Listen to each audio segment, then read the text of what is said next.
Hello, আপনাদের সবাইকে welcome জানিয়ে শুরু করছি আজকে নতুন একটি ভ্লগ। আমি শর্মিষ্ঠা। আশা করি আপনারা সবাই খুব ভালো আছেন, সুস্থ আছেন, আর আমরাও বেশ ভালো আছি। আজকের ভ্লগটা একটু দেরি করেই শুরু করলাম। ঘুম থেকে উঠেছি অনেক সকালে, নানান ব্যস্ততার মধ্যে দিয়ে কেটেছে আজকে সারা দিনটা।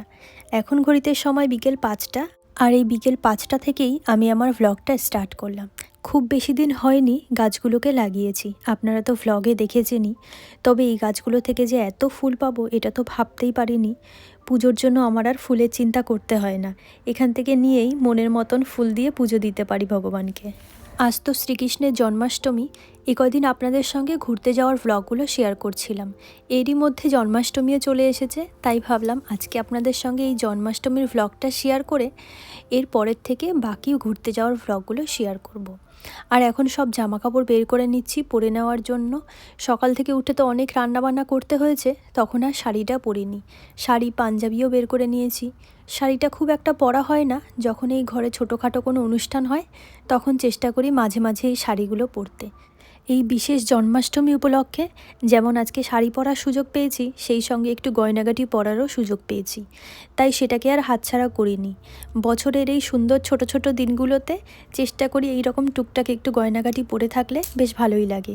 আর বছরের বাকি দিনগুলোতে এই গয়নাগাটিগুলো কিন্তু সেই আলমারি বন্ধই হয়ে থাকে, তো সেই জন্য এই সুযোগটাকে আর হাতছাড়া করলাম না। বাড়ি থেকে যখন এসছিলাম তখন মা অনেকগুলো শাড়ি, সায়া, ব্লাউজ ম্যাচিং করে সব গোছগাছ করে দিয়ে দিয়েছিল।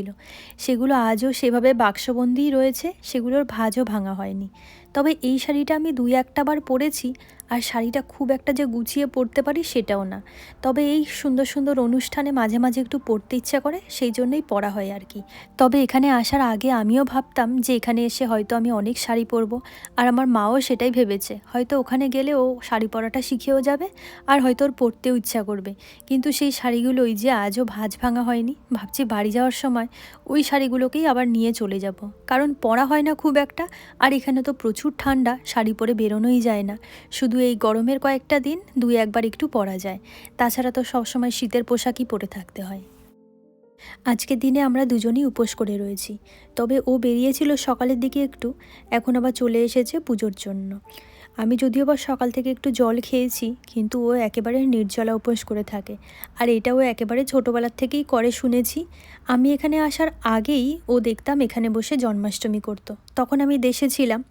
এখানে আসার পরে আমরা দুজন একসঙ্গে করার চেষ্টা করি। তবে জন্মাষ্টমীর যে অ্যাকুরেট নিয়মকানুন সেটা তো এখানে বসে পালন করা সম্ভব হয় না। আমাদের পক্ষে যতটুকু সম্ভব হয় আমরা ততটুকু করার চেষ্টা করি। আজকে সময় যে কোথা থেকে দৌড়াচ্ছে কিছুই টের পাচ্ছি না। এখন তো বাইরে একেবারে অন্ধকার হয়েই এসেছে। সব শেষে ঠাকুরের জন্য এসেছি একটু ছানার পায়েস বানাতে। একটু ছানা তুলে রেখেছিলাম, সেটাকে এখন একটু ভালো করে মেখে নেব। আমরা যদিও খুব বড় করে অনুষ্ঠান করছি না, ঘরোয়াভাবে ছোটোখাটোভাবে আমাদের নিজেদের মতন করে অনুষ্ঠানটা করছি। তারপরেও এখানে তো ঠাকুরের বাসনের ভীষণ অভাব, বাসনপত্র খুবই কম আমার কাছে। এবার দেশে গেলে ভাবছি ঠাকুরের জন্য কয়েকটা বাসন নিয়ে আসবো। আর তাছাড়াও যে জিনিসটা বেশি খারাপ লাগে, যেই ওভেনে আমাদের জন্য রান্না করি সেখানেই আবার ঠাকুরের জন্য রান্না করতে হয়, কারণ এগুলো তো এখানে এক্সট্রা থাকে না, এটার মধ্যেই একসঙ্গে ব্যবস্থা করে নিতে হয়। যদিও বা আমি ওভেনগুলো ভালো করেই পরিষ্কার করে নিয়েছি গতকালকে, আর তারপর একটু গঙ্গা জলও ছিটিয়ে দিয়েছি। তবুও মনের মধ্যে একটু খুঁতখুঁতি থেকে যায়। বাড়িতে থাকলে তো আলাদা আলাদা আমাদের সব কিছুর ব্যবস্থা আমরা করে নিতে পারি, যেটা এখানে সম্ভব নয়।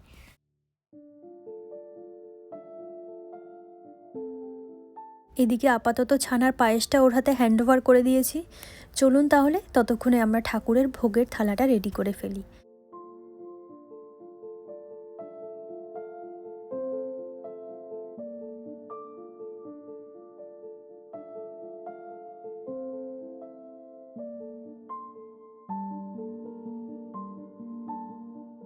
ভগবানের ভোগের জন্য আজকে একটু পনির ফ্রাইড রাইস করেছি, আর সেই সঙ্গে আলু মটর দিয়ে পনিরের কোরমা।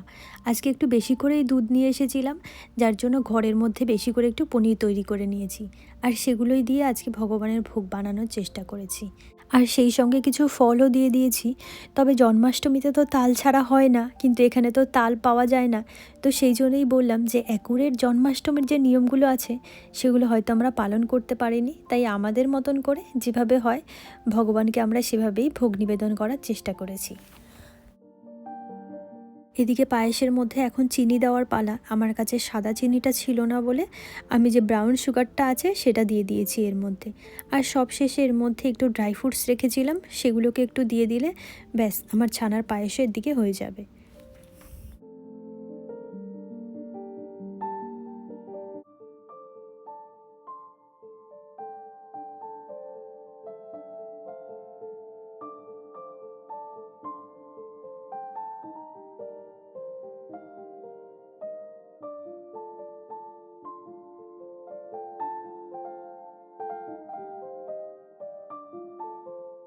ঠাকুরের সব কাজই মোটামুটি আমাদের হয়ে গেছিলো, শুধুমাত্র এই ছানার পায়েসটাই বাকি ছিল, সেটাও এখন হয়ে গেছে। আর এদিকে আমাদের রান্নাঘরের সব কাজও শেষ হয়ে গেছে।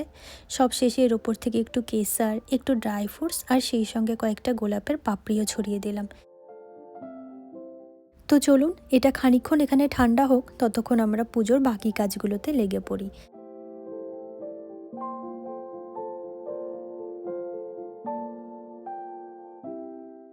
আর এদিকে এখন ভগবানের স্নানের জলও রেডি করে ফেলেছি। চলুন তাহলে এক এক করে আমরা গোপাল সোনাকে স্নান করিয়ে ফেলি।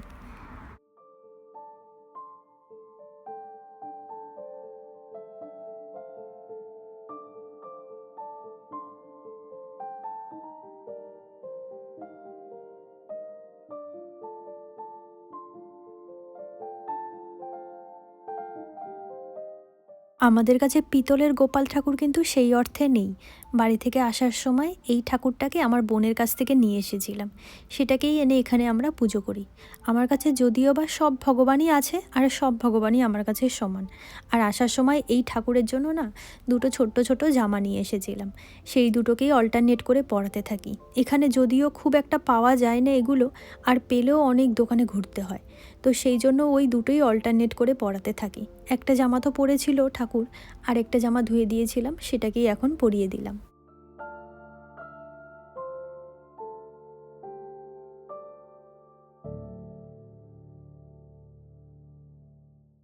এদিকে আমাদের গোপাল ঠাকুরকেও স্নান করানো হয়ে গেছে, আর এখন সব ভোগগুলো এক এক করে নিবেদন করার পালা। চলুন তাহলে এখন সব কিছু ঠাকুরের সামনে সাজিয়ে দিয়ে আমরা পুজোটাও শুরু করে ফেলি।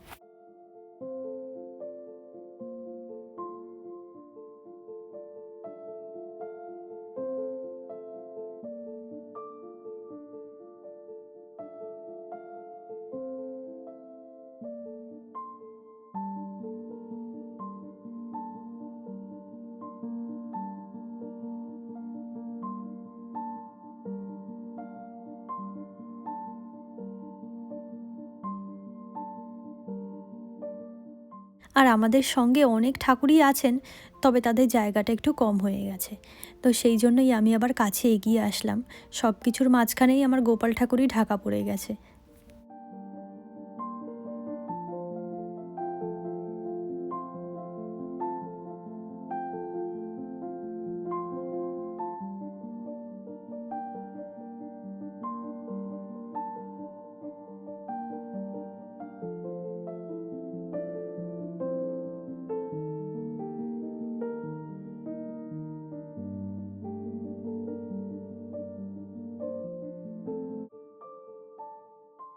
মোটামুটি সব জোগাড়যন্ত্র সেরে আমরা পুজোতেও বসে পড়েছি।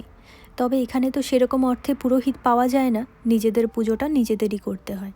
তাই আমরা একটু সময় করে গীতা পাঠ করে নিয়েছি এখানে বসে। আর এখন বাইরে যাব একটু সন্ধ্যা প্রদীপ দেখানোর জন্য। তবে বাইরে তো এখন আর সন্ধে বলতে নেই কিছু, একেবারেই অন্ধকার হয়ে গেছে। তো বাইরে দেখলাম আজকে ভীষণ ঝোড়ো হাওয়া হচ্ছে, তো সেই জন্য আর বেশিক্ষণ না বাইরে থাকতে পারিনি। ওই ঘরের মধ্যে দিয়ে প্রদীপগুলোকে একটু ঘুরিয়ে দেওয়ার চেষ্টা করেছি। এদিকে আমাদের আরতি করাও শেষ, আর পুজোও একেবারে শেষের দিকে।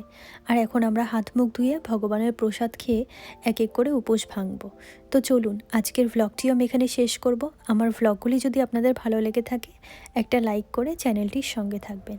তো আজকের মতন ভ্লগটি আমি এখানেই শেষ করব। আবার আপনাদের সঙ্গে দেখা হবে নতুন কোনো একটি ভ্লগ নিয়ে। ততক্ষণের জন্য আপনারা সবাই খুব ভালো থাকবেন, সুস্থ থাকবেন। আজকের জন্য টাটা।